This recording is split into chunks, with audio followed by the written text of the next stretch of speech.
Hello everyone, আসসালামু আলাইকুম। আজকে রান্না করব আমাদের ঘরের একেবারে সহজ অথচ ভীষণ মজাদার খাবার, পুষ্টিগুণ ঠিক রেখে লাল শাক ভাজি। টাটকা শাকের ঘ্রাণে মনটা ভরে যাবে যখন রান্না করবেন। তাহলে চলেন শুরু করা যাক ইজি রেসিপিটি। আমি শাকটাকে কেটে নিয়েছি, এখন সুন্দর করে ধুয়ে নিচ্ছি। ধুতে হবে এমনভাবে যেন কোনো বালি এটাতে না থাকে। যখন নাকি শেষ ধোয়া দিবেন তখন অবশ্যই হাত দিয়ে চেক করে নিতে হবে নিচে যে কোনো কিরকিরানি ভাব আছে নাকি।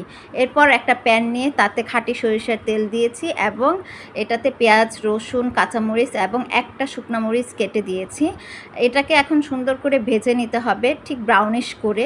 এভাবে ব্রাউনিশ হয়ে যাওয়ার পর আমি লাল শাকটা দিয়ে দিচ্ছি। আপনারাও এভাবেই কিন্তু ব্রাউনিশ করে নেবেন, না হলে কিন্তু ফ্লেভার আসবে না। তারপরে এতে আমি লবণ দেব। এই পর্যায়ে লবণ দিলে কি হবে, শাক থেকে পরিমাণ মতো পানি বের হবে এবং শাকটা কিন্তু সুন্দর করে সিদ্ধ হয়ে যাবে। আলাদা কোনো রকম পানি অ্যাড করতে হবে না এটাতে।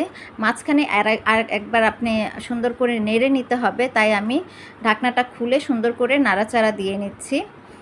আবার মাঝখানে একবার এই নিয়ে আমি দুইবার কিন্তু নাড়াচাড়া দিচ্ছি, কারণ হচ্ছে গিয়ে নাড়াচাড়া না দিলে উপর থেকে সবুজ হয়ে থাকবে আর কিন্তু সিদ্ধ হতে যাবে না।